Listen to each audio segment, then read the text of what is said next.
Norway does not allow my husband to donate blood because I'm Brazilian. We have to talk about this. Hi, my name is Tainá. I'm a PhD in law, specifically human rights law. And please follow the channel if you want to know more about human rights and sustainability.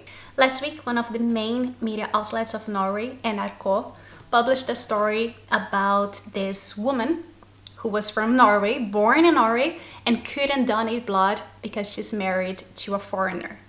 Her husband, with whom she has been married for the last 3 years, is from Somalia. He hasn't been in Somalia though. For the last 10 years, he hasn't visited his home country. And she found out that she can donate blood because of his nationality. So at the moment in which she went to the blood station to give blood, she received this information that she couldn't donate blood because of her husband's nationality. And she thought, well, you have to have very strict rules. It's a safety issue. Maybe it's because of, I don't know, how do you know say that in English? Hepatitis. Maybe it's because of that. And she left. And afterwards, she started thinking about it and she said, no, it just can't be. It doesn't make sense. He can donate blood. Her husband can donate blood. But she can't donate blood because she's married to him. It must be because they're supposing that there is a sexual disease, sexually transmissible disease that she could have received. Well, Alan and I went through a similar story.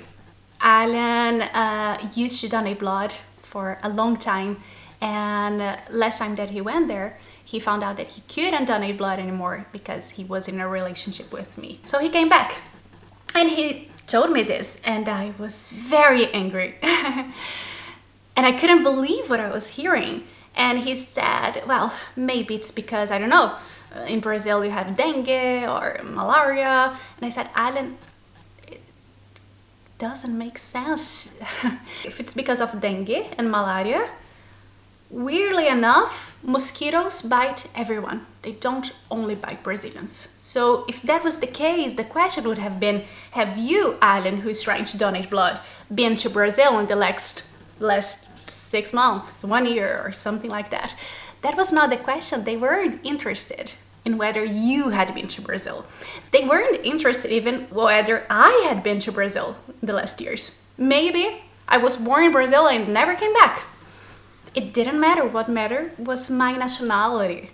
What is it with my nationality that can make you, my husband, a danger to donate blood? It has to be sexually transmittable diseases. And what is it with my nationality that makes Norway think that I have more chances of transmitting diseases to Alan? And we're talking about this in a time in which we have technology to very quickly assess whether the blood that has been donated has sexually transmissible disease. This takes place more and more. This is the reason why now more and more groups are able to donate blood. And when Alan was there, he found out that he could once again donate blood after 5 years. And that was once more for me an evidence that their fear was sexually transmittable diseases. Again, if the issue was dengue, having been married with me for 5 years wouldn't make a difference. But why am I telling this story when the person who actually lived it is sitting here, just beside me? Alan? He's actually the person who films. I'm gonna try.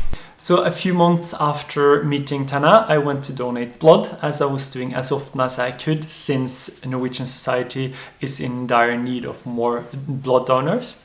But then when filling in the form and talking to the medical staff, they said, they told me that because my partner is from Brazil, I was not allowed to donate blood until 5 years.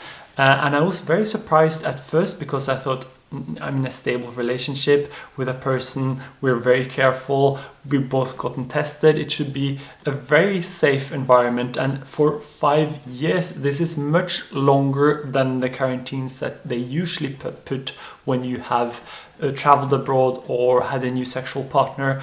So I was quite surprised in the meeting there, but I assumed that there must be a reason.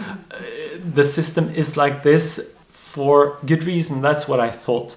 It was only when I went back home and told Tana about the story that I was quite surprised by her outrage, which subsequently became mine as well.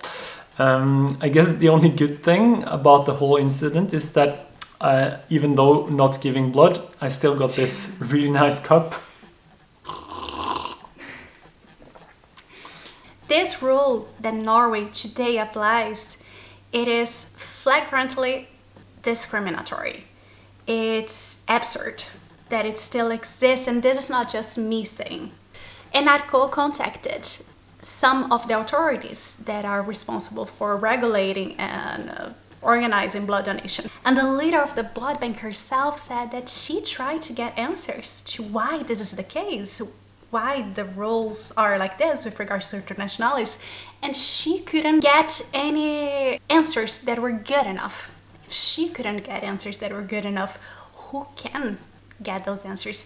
And she herself, who works with this, she's from the health personnel, she said that those rules, they are completely backwards and they need to be changed. I can donate blood, or in that case, the man who was born in Somalia can donate blood, but my husband and his wife, they can donate blood because they're married to us.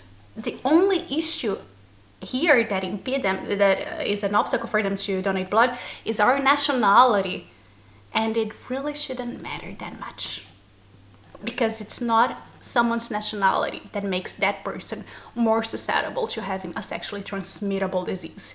It is sexual behaviors. It's not using protection when you're having sex. It is behaviors that are generally understood as being the necessary threshold for you to analyze whether you could or not donate blood.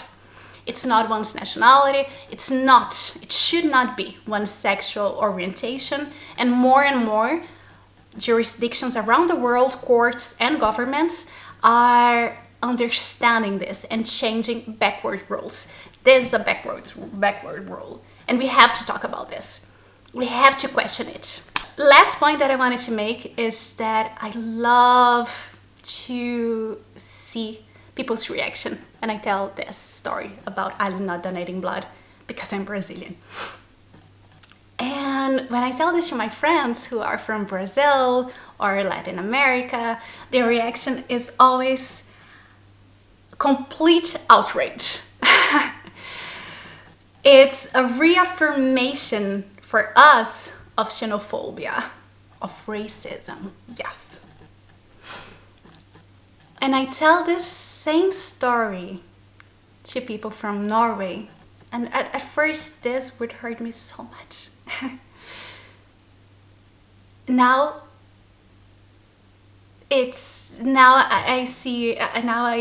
I'm more used to it. And I think that that's one of the fact that I get these answers from people from Norway is one of the reasons why I have to make this video, why so many people have to tell their stories, because we can change how we internalize, how we naturalize stigmatization. When I tell the story to people from Norway, so many times I would get the answer that, well, there must be a reason. Let's not question things. That they know what they're doing, and they is like this incredible entity that transcends individuals, that no one knows who they are, but they know what they're doing. The system knows. But the system is composed of individuals. They're composed of roles. As a researcher, as a PhD in human rights, as a researcher that has specialized in discrimination law, the idea about discrimination is that certain categories are at a certain moment in time, naturalized as reasons why distinctions take place. And as societies change, we get to a point where we can identify that actually these classifications that are historically connected to marginalization, exclusion, they don't really matter to justify the distinctions that have been made socially. For example, gender, race for a long time, sexual orientation, gender identity had been used as categories to separate individuals and to exclude nationality in many levels as well. When we say that they must know what they're doing, we're giving up on our ability to apply critical thinking. I'm not saying that we should then think then they never know what they're doing, all rules are wrong. That's not the case. But we should be open and we should appreciate our ability to be critical about things, our ability to unveil exclusions, to unveil stigmatization, to think that people that are responsible for creating norms, they have a good background as well. They have reasons why they thought what they thought. But sometimes these reasons are stigmatization, they are naturalization. And the good thing about a strong society, about democracy, is that we should be able to talk about these things. We should each come with their different perspectives, with their different knowledges, and show that sometimes the norms, they are wrong. And it's just when we are open to admit that maybe we have done something wrong, that we have the ability to evolve, to change. If we give up on our ability to be critical, for critical thinking, we have no hope for change and for getting better. When Alan came home and told me about this, and more when I would talk about this and people in Norway would say that there must be a reason, I just felt like the world had become a Harry Potter reality and I was in a mudblood category, and this was seen as very okay by all society. Let's really discuss this and stop with the mudblood category things. My nationality won't change ever.